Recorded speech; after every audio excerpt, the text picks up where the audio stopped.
Hello YouTube, I'm MC Go 101, and in today's video we're going to be working on this 2007 Acura TL, and in particular when I got the vehicle it was having a disk read error or asking for the navigation disk to be updated.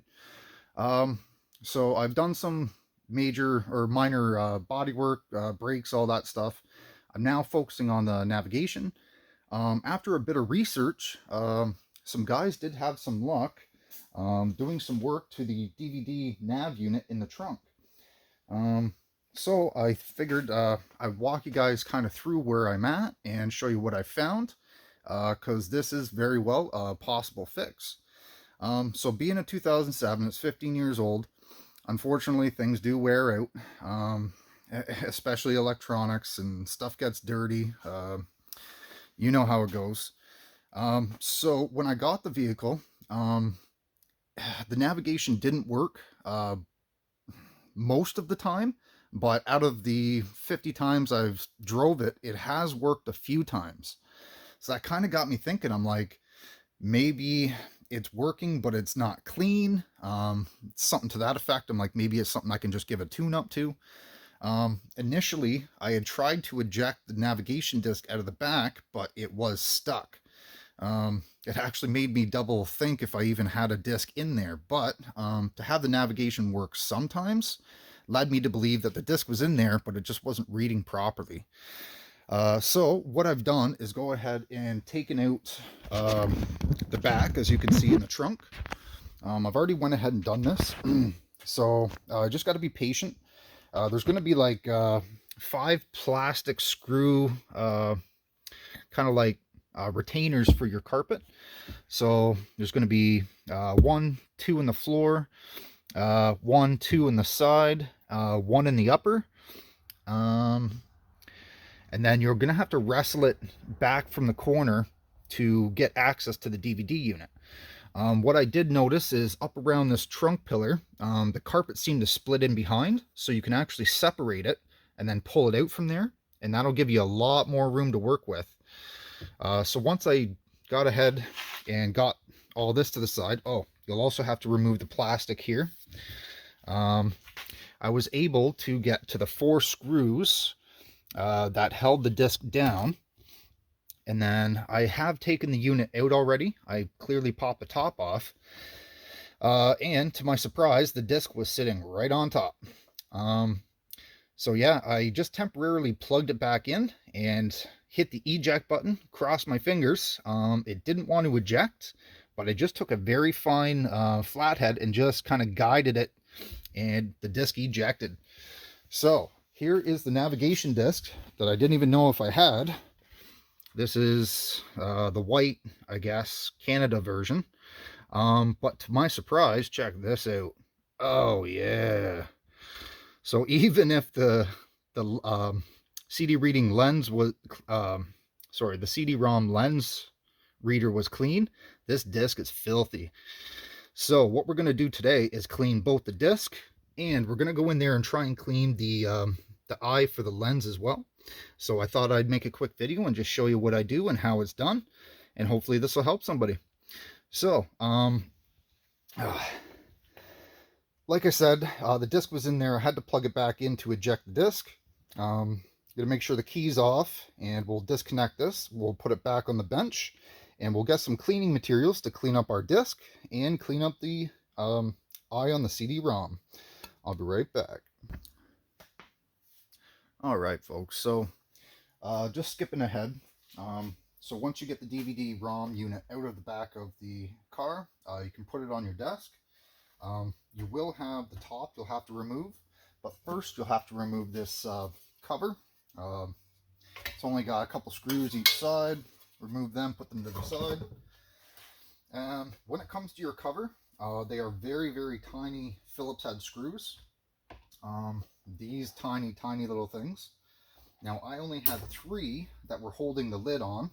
1 at the back, and then 2 at the side. 1 on the top, and then 2 at the back.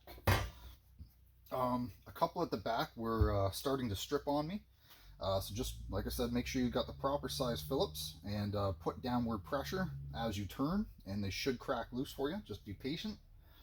Um, so I haven't really done this before, but can't be too much to it.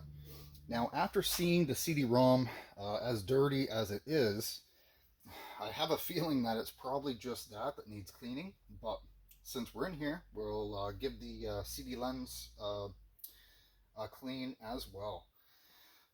So to do this, I'm just going to take a little bit of rubbing alcohol and a little bit of paper towel. I don't recommend using toilet paper or anything like that. You'll also want to look at the disc to make sure that there's no dirt, dust, debris on there, because if you have some and you go to clean it, you could scratch it worse. So a little alcohol on the rag, and then what you want to do is you're going to want to wipe to the outside. So just like this. It seems like the best way to clean it would be to go in circles, but it is actually not good for it.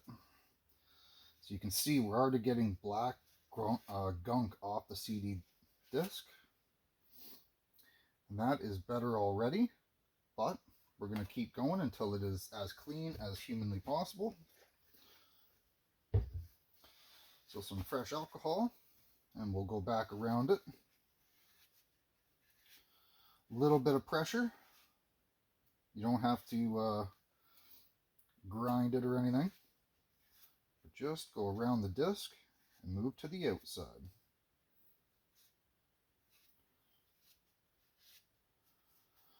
Just like that. Now I have a cotton cloth. I'm just going to try and dry up that IPA real carefully, very gently. Even after getting the dirt and dust off, I can tell that the CD is actually very scratched. I don't know if you can see this. I'll see if I can get a better view on it. But yeah, so it definitely has some scratches in it. But at least it is not smeared with moisture, and I don't know what else was on it. So this will give us best hopes to get that navigation system reading. And I'm hoping I don't have to replace the disc. So, without buffing, I think this is about as good as it's going to get.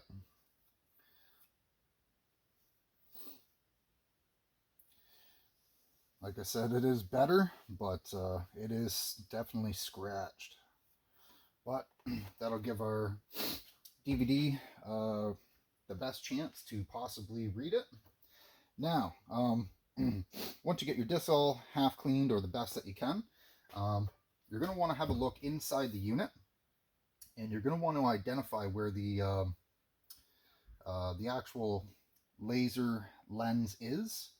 So it may be difficult, but I'll try and show you where it is on this 07. Right down in here, where the tip of my screwdriver is, there is a very tiny little lens. Now I'm just going to very carefully put a little bit of alcohol on a Q-tip. You don't want to like soak it. You don't want to have alcohol dripping into the unit. But we do want to make sure that it does get a quick cleaning while we're in here. So a little bit of alcohol, I've wiped off a little residual. I'm just going to go over that lens. It is very dainty, so be careful. Nice. And then I'll use the other side just to kind of wipe off the excess. That looks great. So I think we're almost ready for our test run. So I think the best thing to do would be to maybe just, I'm going to put the top on. I'll keep it not tightened up But once I get the top on, I'm going to put the unit back in the car. And I will see if the navigation system begins to read. So we'll just put these in very quickly. I don't think there's much else you can clean on these units. Typically, if they break, they break. But you can do a little cleaning. So I figured we'd start with the easy stuff. And then the two in the back as well.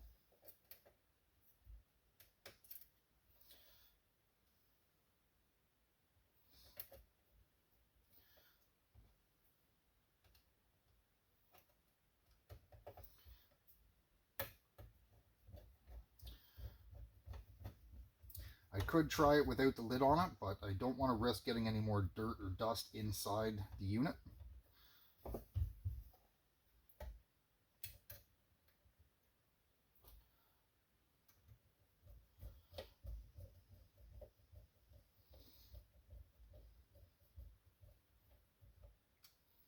Okay. Get them snugged up, not going to torque them, just in case I got to clean it one more time.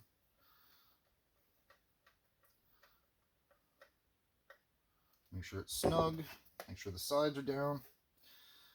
There was a small piece of tape there you may have to remove just to pop the cover off. So let's go back to the car and we'll plug it in. And we will give her a test run.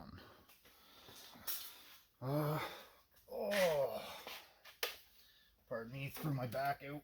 So just carefully hooking your connectors back up.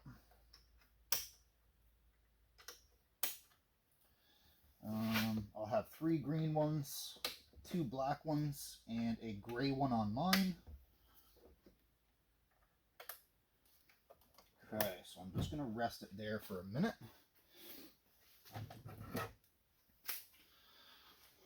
All right, so now we will power the car up.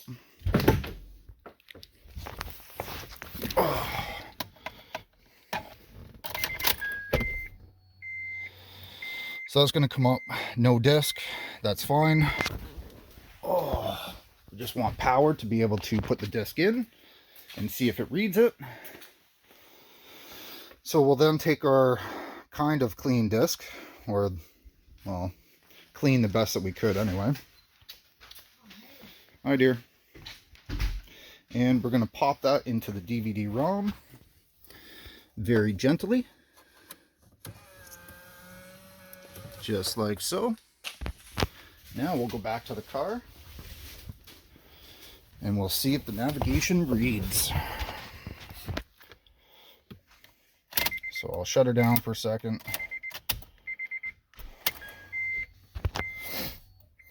Crossing my fingers on this one. That would be a nice easy fix if that's all it needed was a cleaning. Like I said, it has worked a few times, navigation, but 95% of the time it definitely does not. Ooh, I've never seen this before. So, acquiring GPS signal could take up to 10 minutes.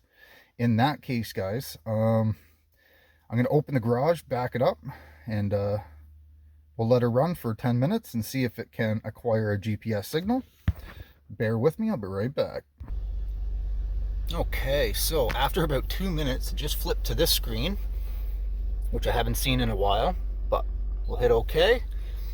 Bam, navigation. How about that, folks? Now, as a quick test, I'm going to shut it off. Now, got to be in the car. One sec.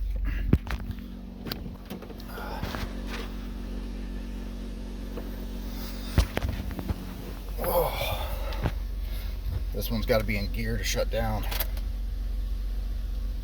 With the parking brake down first. Fun. Okay, so like I said, 95% of the time navigation would not work. Let's fire it up, see what happens.